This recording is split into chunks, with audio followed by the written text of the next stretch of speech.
Jogador de futebol é chamado de macaco, jogam banana no campo pro jogador de futebol. Ludmilla é chamada de macaca de novo no prêmio da MTV que aconteceu agora. Só que antes, muito antes, desde que eu acompanho Ludmilla, quando ela era MC Beyoncé, ela é chamada de macaca. Eu fui chamado na empresa de macaco também. Sabe o que eu fiz? Eu vou falar pra vocês nesse vídeo agora, então solta a vinheta. Um dia me falaram para eu me colocar no meu lugar.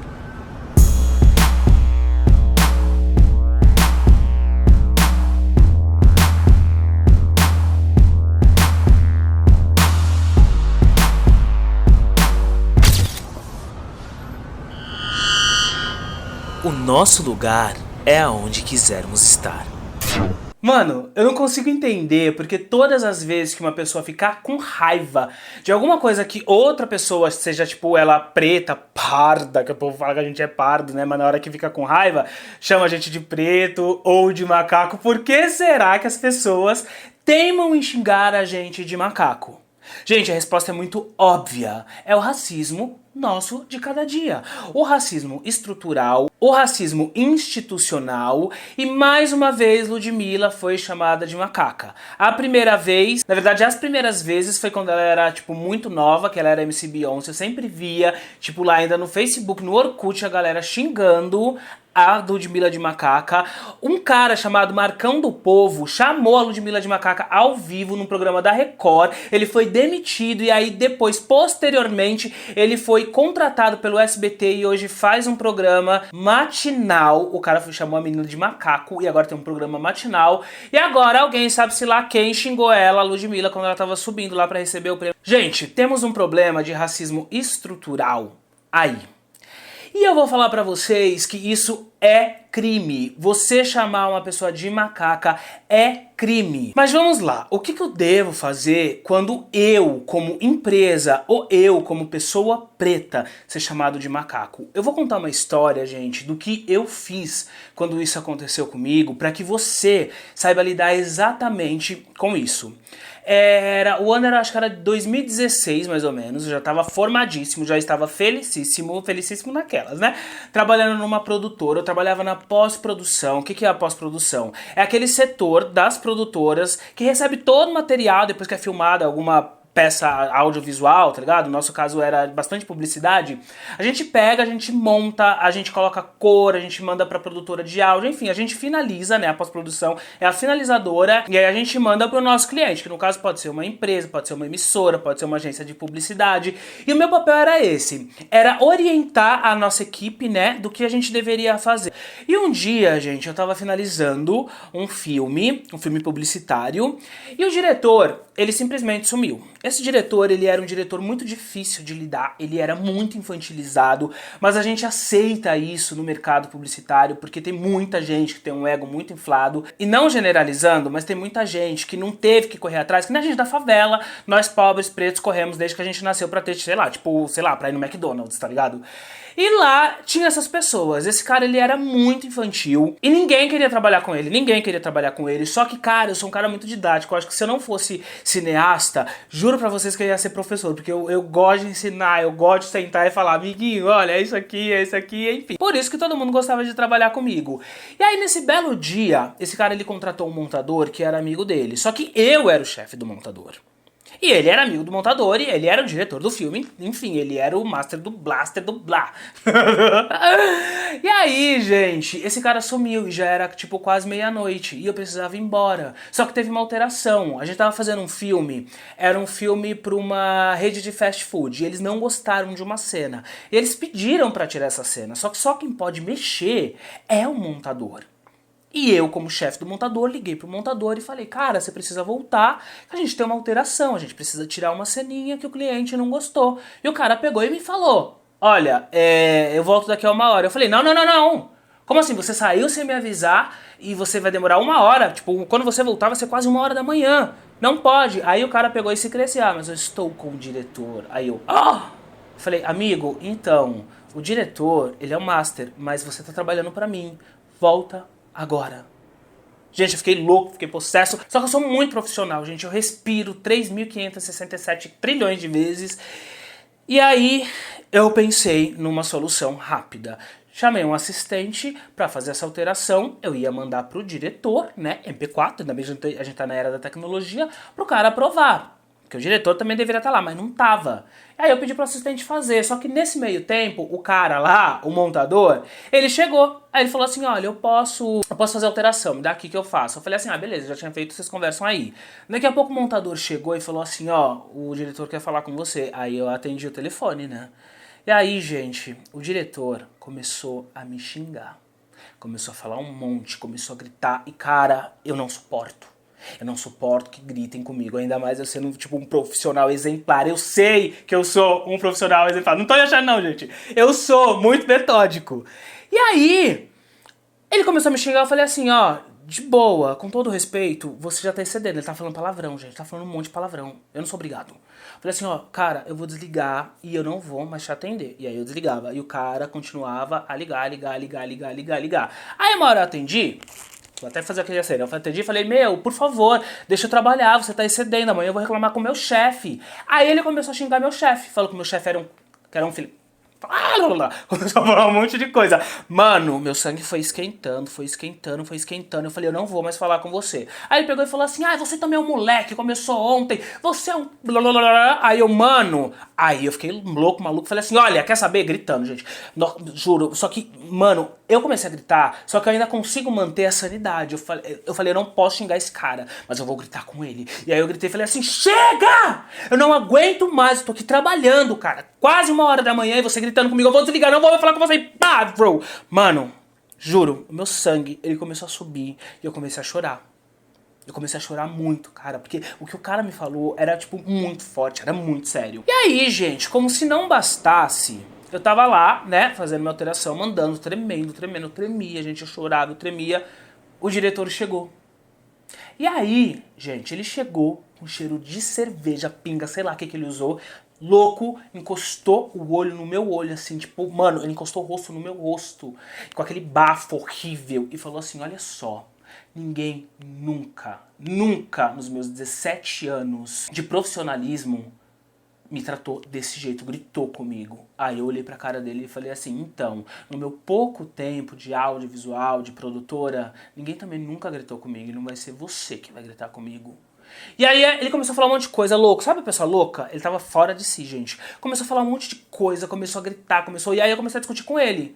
Eu falei assim, mano, quer saber? Esse cara, mesmo quando chega aqui louco, ele não fala desse jeito com o meu chefe como ele tá falando comigo. Mano, eu vou gravar tudo que tá acontecendo aqui e mandar pro grupo de pós-produção pelo WhatsApp. Porque se alguma coisa acontecer comigo, pelo menos tá gravado. E eu só fui apertando o botão, e tretando com ele. Gente, aí numa determinada hora, ele deu uma risada sarcástica e soltou. Vai, ô seu macaco. Mano, quando ele falou macaco, gente, juro, eu tava com uma caneta na mão. Eu falei, mano, que vontade de enfiar a caneta nesse homem. Juro, gente, se não fosse isso, a tecnologia, eu ia entrar para as estatísticas dos negros violentos, que todo mundo fala, né? Mas ninguém sabe o que faz a gente chegar até aquilo. Ele me humilhou. Ele me humilhou. Quando eu olhei pro WhatsApp, eu soltei, eu falei, mano, foi. Walter, segura, trabalha, porque você é profissional. Mandei o e-mail, tá ligado? E aí depois do nada ele voltou e falou assim, você tava filmando, né? Aí eu não olhei mais pra cara dele, gente, juro, a minha cabeça explodia. Aí ele falou, apaga. Eu olhei pra cara dele e eu falei, eu não vou apagar. O assistente dele tinha dito que eu tinha gravado no WhatsApp. Não sei se ele sabia que era no WhatsApp. E aí eu falei, não vou apagar. E ele, gente, chegava e, juro, encostava o olho assim no meu olho e falava, apaga. Aí, mano, eu loucão, bro, peguei assim, ó, o WhatsApp e apertei no REC. Pra me proteger. E eu soltava. Aí ele desistiu e foi embora. Gente, juro, naquele dia eu saí da produtora umas 4 horas da manhã, que eu ainda tinha que levar um HD num outro lugar, chorando. Quando eu cheguei em casa, eu coloquei a gravação pra ouvir. Gente, não era eu. Eu chorando. discutindo com aquele homem. Cara, fiquei super mal. E é como se uma coisa viesse na minha cabeça, sabe? Eu já sabia de tudo aquilo, porque eu estudava racismo estrutural e racismo institucional desde 2008, mas caiu a ficha, sabe? De tipo, mano, eu tô trabalhando tanto pra essa produtora, e é óbvio que as coisas não acontecem. Por quê? Porque há um defeito de cor. A minha cor é um defeito. Porque eu trabalho mais que todo mundo, eu tento aprender mais que todo mundo, só que eu não ganho mais que todo mundo. Aliás, eu ganho menos que todo mundo. E todos os negros que eu conheci daquela produtora ganhavam menos do que todo mundo.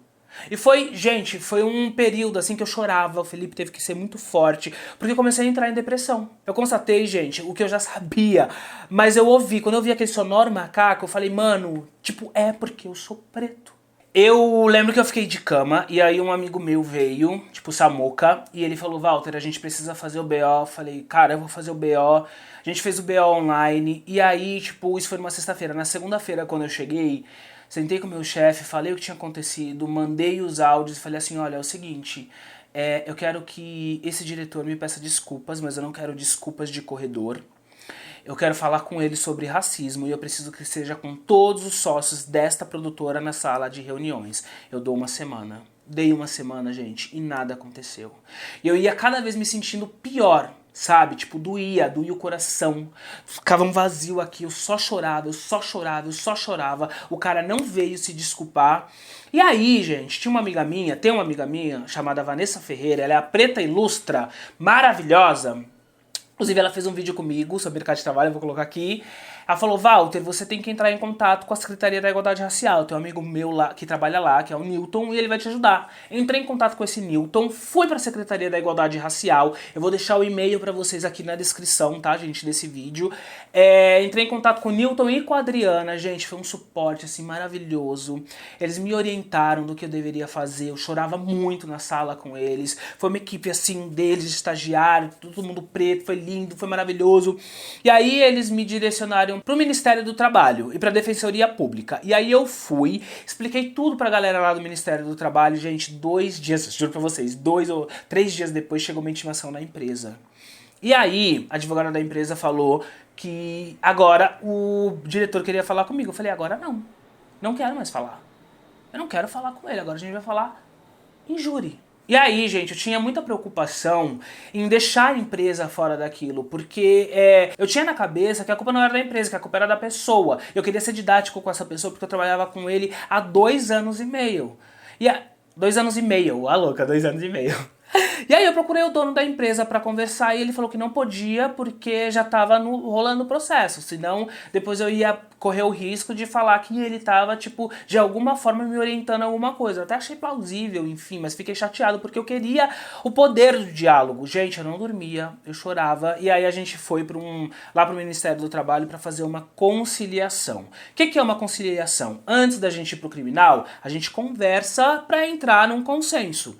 E aí, gente, eu lembro que a primeira coisa que esse diretor falou pra mim é que queria ouvir a gravação que ele não lembrava. E eu falei pra ele, cara, é o seguinte, eu tô aqui pra conciliar. Se você não lembra do que você falou, o problema é seu. Se você quiser ouvir a gravação, a gente vai pro criminal. Tudo que eu quero é resolver isso. Eu só quero ter dignidade de ouvir você me pedir desculpas aqui. Porque eu tive, cara, a pior coisa era ter que, tipo, procurar justiça pra obter a desculpa do cara, pra obter o diálogo com o cara. Em nenhum momento ele quis conversar comigo dentro da produtora, eu só queria diálogo, cara. A única coisa que eu queria era diálogo com esse cara. E chegando lá, ele não quis. E o tempo todo ele tentava falar que ele não era racista, que ele tinha um cunhado que era preto, um parente que era preto, que não sei o quê. Todas as mesmas coisas que a gente sempre ouve dessas pessoas que falam que não são racistas. E aí, gente, depois de um longo período de discussão, eu falei assim, olha, se você quiser conciliar, a gente concilia, agora eu preciso falar. E aí eu tive a chance, de fazer o que eu tô fazendo com vocês agora nesse vídeo, que é falar o quanto é perigoso, o quanto a gente vive num mundo de uma falsa democracia racial, de quando as pessoas ficam nervosas com a gente, elas explodem o racismo delas, elas acabam falando pra gente o que elas acham. E me chamar de macaco era a constatação de que ele acha que eu fiz um trabalho errado e a culpa é porque eu sou um preto, porque eu sou macaco. A culpa é da minha cor. De uma coisa que eu tava fazendo sóbrio e ele não. Você percebe como o racismo institucional e estrutural, ele é perverso? Se eu não tivesse gravado, gente, que não foi de má fé, era só pra mostrar pro meu chefe, mas se eu não tivesse gravado o culpado poderia ser eu. E aí, gente, sabe qual foi a conciliação que eu fiz esse cara? Por causa dos 2 anos e meio que eu tinha com ele, foi que nós faríamos uma palestra dentro da empresa para falar sobre preconceito racial com todos os funcionários, porque eu gosto disso, eu sou didático. Eu queria que ele aprendesse comigo. Eu tinha a esperança de que tudo ia acabar bem, mas não acabou. Sabe por quê? Porque o cara sumiu. O cara sumiu e a empresa nunca se posicionou, eles nunca me chamaram pra falar vamos fazer. E aí, gente, eu fui começando a ficar muito mal, muito doente. E aí um belo dia eu levantei da empresa, eu levantei da minha mesa, cheguei no meu chefe, que era um chefe muito lindo, que era um chefe muito legal, que era um chefe que tipo jogava junto mesmo, sabe? Falei, eu não quero mais. Aí meu chefe muito preocupado falou, mas Walter, você tem como se manter? Você tem outro emprego? Eu falei, não. Mas eu não aguento mais ficar aqui, porque eu só choro dentro da empresa. Porque a empresa não me ouve, porque a empresa não me ouviu. O cara tem dinheiro, ele pode sair, eu não podia. Mas num start eu fui embora. E gente, juro pra vocês, quando eu saí de lá, eu sorria. Parecia que eu tava saindo de uma prisão, de uma cadeia, tá ligado? E isso eu saí no começo de 2018. Eu ainda fiquei 2 anos lá porque eu tava num processo de fazer um filme com eles. E foi muito difícil esse período, sabe, de que eu saí de lá. Porque eu contei, não como eu tô contando agora, né, na internet, o que aconteceu, mas eu comecei a me recolocar no mercado como um profissional autônomo e eu comecei a ir pra internet. E o ponto legal dessa história toda, gente, é que o que eu não fiz lá, eu comecei a querer fazer no offline. Pelo menos uma vez por semana eu queria estar em escolas e aí eu fiz uma palestra chamada Da Favela para as Telas para poder falar sobre o racismo, porque eu estudo para poder falar tudo que eu falo, gente. Aí eu vou nas escolas e as pessoas elas ficam impactadas porque muitas pessoas se descobrem negras e muitas pessoas se descobrem racistas. Então, eu acho que é essa a grande moral da história, sabe? A gente precisa parar pra pensar. Você que é preto, que está trabalhando numa empresa, olha agora pro lado e vê se tem pretos. Em cargos de liderança, não estou falando nos cargos mais baixos, eu estou falando nos cargos de liderança. Você que trabalha no institucional, no audiovisual, você consegue ver pessoas pretas em cargos de liderança? Você é preto. Você ganha o mesmo que um branco ganha exercendo a mesma função? Isso aconteceu recentemente com uma amiga minha, ela fazia a mesma função numa produtora que uma menina branca e a menina ganhava R$1.000 a mais que ela. Gente, R$1.000 dá pra pagar o aluguel aqui na favela e ainda fazer uma puta de uma compra. Só que a gente está começando a questionar isso, então eu quero que você, principalmente você, preto, favelado, gay, principalmente você, comece a observar se isso acontece, porque se isso acontece, isso é racista. Se você estiver na sua escola e alguém te chamar de macaco, isso é racismo. Então a gente precisa acordar, e você como empresa, você precisa parar para refletir, fazer o teste mesmo do pescoço e ver se tem pessoas pretas na sua empresa, porque nós somos 54% da população, gente. Não é possível que vocês não consigam parar e refletir sobre isso. Então eu acho que a mudança só vai acontecer a partir do momento em que a gente começar a questionar isso. Porque você como empresa, se você não abrir o olho, os seus funcionários, os melhores funcionários, os funcionários pretos, gays, periféricos, vão sair da sua empresa e vão montar as próprias empresas, porque a gente está começando a questionar, e quando a gente questiona a gente vai começar a pensar que tem coisa errada. Então, é melhor que a gente se una, porque se nos Estados Unidos os 13% de pretos conseguem fazer coisas tão grandiosas, imagina se 54% da população se descobrir negra e começar a mexer no sistema capitalista que a gente vive. Então, gente, não é melhor a gente ser amigo? Não é melhor a gente se juntar para transformar o mundo? Eu acho que é a melhor saída. Esse é o meu recado de hoje, gente. Mexa no sistema. Se alguém te chamar de macaco, liga a câmera, grava, vai até as últimas consequências. Porque não é mais aceitável que isso aconteça. Esse vídeo foi um vídeo muito forte, muito profundo, mas já tô curado, gente. Eu juro pra vocês, eu não quero atacar a produtora que eu trabalhei, tanto que eu não falei nomes, mas eu quero que essa história sirva de mecanismo, de motivação e pra startar dentro de você que a gente precisa fazer a mudança. Se você gostou desse vídeo, por favor, inscreva-se, compartilha muito com empresas, com pretos, com RH, com todo mundo, para que a gente possa falar sobre isso, para ter um país mais inclusivo. Um beijo pra todos vocês. Amo vocês. Energia positiva sempre. Tchau!